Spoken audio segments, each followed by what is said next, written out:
Hello everyone, welcome back to the tough knowledge. तो आज के इस वीडियो में हम रिवीजन करेंगे एक्सटेट बेस्ड एमसीक्यूज का, जो कि हमारी फ्लेमिंगो बुक के प्रोज के सेक्शन से लिए गए हैं। तो वीडियो को स्टार्ट से लेकर एंड तक जरूर देखिएगा, क्योंकि आज मैं आपको फ्लेमिंगो बुक के chapter first the last lesson के सभी most important extract based MCQs explain कराने वाला हूँ। वीडियो में अंत तक बने रहिएगा। वीडियो आपको पसंद आए तो लाइक कर दीजिएगा, और हाँ, यदि आप चैनल पर नए हैं और आपने अभी तक चैनल को सब्सक्राइब नहीं करा है तो स्टूडेंट्स चैनल को जरूर सब्सक्राइब कर लीजिएगा। चलिए वीडियो को शुरू करते हैं। तो आज से हम स्टार्ट कर रहे हैं ये जो सीरीज, इसमें हम सबसे पहले फ्लेमिंगो बुक के प्रोज के सेक्शन को कवर करेंगे। इसके बाद हम पोएट्री और देन हम सेकंड वाली जो सप्लीमेंट्री रीडर विस्तार है उसके भी एक्सटेंट को समझेंगे।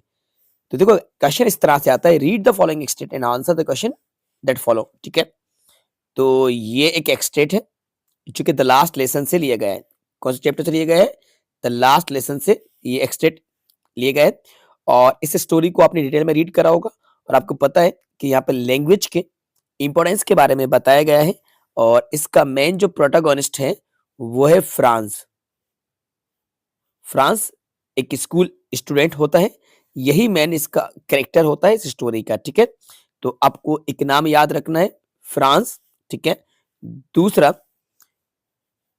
एम हेमेल जो कि टीचर है, ये भी आपको याद रखना है। 40 ईयर्स से ये टीचिंग कर रहे थे। कितनी सालों से? 40 ईयर्स से। ठीक है, फ्रेंच लैंग्वेज के ये टीचर है, तो ये फ्रेंच लैंग्वेज पढ़ाते थे।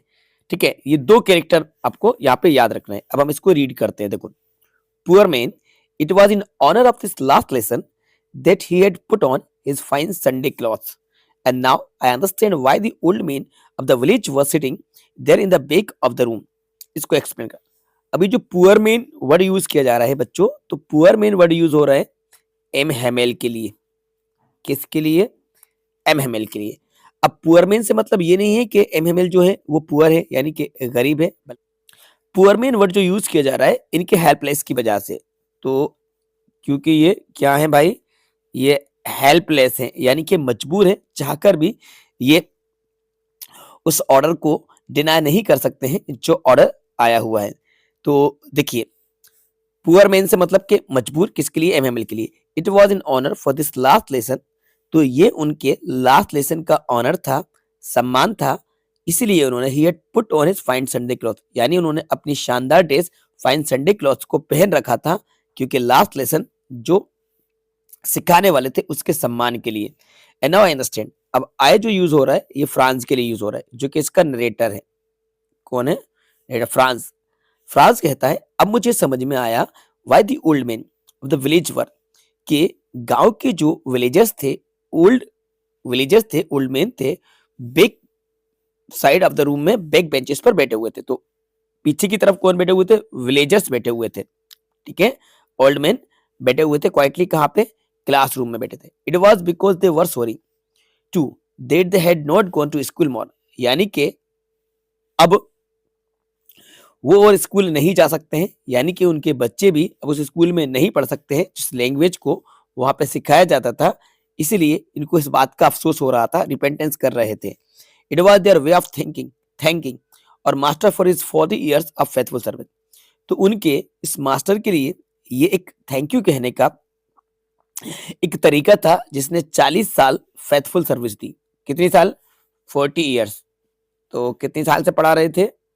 एमएमएल 40 ईयर्स से पढ़ा रहे थे। ठीक है, तो वो अपने रिस्पेक्ट को और अपने कंट्री के लिए, अपने सम्मान को शो करने के लिए यहाँ पे विलेजर्स भी पहुंचे हुए थे। ठीक है, ये मैंने एक्सप्लेन करा दिया है। अब देखते हैं इसके क्वेश्चन और इसके आंसर। पहला क्वेश्चन है, who does the narrator refer to as poor man?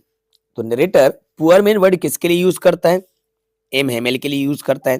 Right answer इसका सी है, M Hamel. Why does the narrator call the French teacher as poor man? Narrator poor man को, मतलब French teacher जो है, यानी French teacher कौन है? M Hamel है, इनको पुअर मैन क्यों कॉल करता है? तो राइट आंसर आएगा, he feel sorry for the teacher as it was his last lesson. ये राइट आंसर है, C. How many years has the teacher given his service in the school? School में कितनी साल से सर्विस दे रहे थे? 40 years से, 40 साल से। ठीक है, who said on the back benches on the last lesson? तो बैक बेंचेस पे कौन बैठे हुए थे? द विलेज पीपल बैठे हुए थे, बी राइट आंसर है। Who is the writer of the lesson the last lesson, कौन है इसके? तो अल्फोंसो डोडेट, ये इसके ऑथर है। Clear students? अब आते हैं इसके एक्सरसाइज नंबर 2। एक्सरसाइज नंबर 2 को समझ लेते हैं। When I passed the town hall, there was a crowd in front of the bulletin board. अब यहाँ पे नरेटर यानी कि फ्रांस बताते हैं कि जब मैं टाउन हॉल के पास से गुजरा तो बुलेटिन बोर्ड के सामने क्राउड थी। बुलेटिन बोर्ड यानी कि notice board. For the last 2 years, all our bad news had come from there, the lost battles, the draft, the orders of the commanding officer, and I thought to myself without stopping. अब जो 2 साल से bad news आ रही थी वो सब bulletin board से ही इनको दिखने को मिल रही थी, जिसमें ये युद्ध को हारने की, मिलिट्री ऑर्डर्स आने की, ये सारी जो न्यूज आ रही थी वो बुलेटिन बोर्ड पे ही इनको पता चलती थी। अब बिना रुके इन्होंने सोचा what can be the matter no, कि अब क्या मामला हो सकता है। Then as I hurried by as fast as I could go, अब मैं जितने जल्दी जा सकता था उतने जल्दी वहां से चल दिया। ब्लैक स्मिथ जो कि वॉचर हु वाज देयर, वहां पे अपने अप्रेंटिस के साथ, अपने शिष्य के साथ बुलेटिन बोर्ड पे न्यूज को रीड कर रहे थे। Call after me don't go so fast, अब इन पे कमेंट करते हैं कि बच्चे इतने फास्ट मत जाओ। You will get to your school in plenty of time, यानी कि पर्याप्त समय में तुम स्कूल पहुंच जाओगे। प्लेंटी मतलब होता है enough, sufficient. I thought he was making fun of me and reach M Hamel's little garden all out of breath, फिर मैं हाँफते हुए बिना रुके स्कूल की तरफ चल दिया और मुझे समझ में आ गया था, मैंने सोचा था कि वो मेरा मजाक उड़ा रहा है क्योंकि मैं ऑलरेडी लेट था। अब देखते हैं इसके question. Where had all the bad news come from the last 2 years, पिछले 2 सालों से सारी बुरी खबरें कहाँ आ रही थी? बुलेटिन बोर्ड पे आ रही थी। बी डी राइट आंसर है। What did the blacksmith say to Franz, blacksmith ने फ्रांस से क्या कहा? फ्रांस से कहा to not go so fast. D what has M Hamel's little garden been referred in his extract, तो right answer आएगा his garden. Which of these means apprentice का मतलब क्या होता है? अमेच, बी इसका राइट आंसर है। What was the motive of the black Smith watcher, तो इसका राइट आंसर आएगा टू रिडिक्यूल फ्रांस, उसका उपहास करना, उसका मजाक उड़ाना। एक और एक्सटेट है ये, एक्सटेट नंबर कितने होगा यहाँ पे? 1 तो मैंने यहाँ पे एक्सटेट करा ही दिया था आपको, पुअर मेन वाला। सेकेंड वाला भी मैंने एक्सप्लेन करा दिया आपको, इसका नंबर यहाँ पे 4 आ गया है। My children the last lesson, ठीक है, तो इसको बिना रीड करे एक्सप्लेन कराता हूँ, आपको इसमें से ही सर्च करना है। तो देखो डायरेक्टली अब इसके क्वेश्चंस देखते हैं, जैसे कि विच of these orders had come from Berlin, तो ये सभी ऑर्डर कहाँ से आए थे? तो ये सभी ऑर्डर्स आए थे close of school, no French to be taught, तो राइट आंसर इसका बी आएगा, no French to be taught. ये ऑर्डर आया था कि फ्रेंच लैंग्वेज को अब नहीं सिखाया जाएगा, ठीक है, तो ये राइट आंसर है। This is your last French lesson, है ना, ये यहाँ पे लिखा हुआ है। और सेकंड है why does MML want to students to be attentive, MML क्यों चाहते थे कि स्टूडेंट्स उस दिन फोकस्ड रहे, अटेंटिव रहे? Because the order has come from Berlin, because it has last French lesson, because he is about to tell importance, और नीचे क्या है? विच ऑफ दिस नहीं, तो यहाँ पे देखते हैं because the order had come from Berlin, because it has last French lesson B में, और सी में because he is about to tell important question, नहीं ये तो नहीं हो सकता, तो because it is his last French lesson, ठीक है, बी इसका राइट आंसर होगा, ठीक है, बी बिल्कुल राइट आंसर है इसका।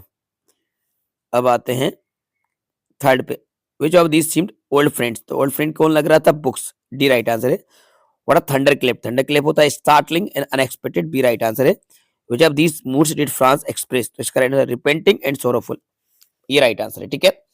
तो अब इसके बाद हमारा नेक्स्ट लॉस्ट स्प्रिंग का यहाँ से एक्सरसाइज स्टार्ट हो गया, जिनको हम नेक्स्ट वीडियो में समझने वाले हैं।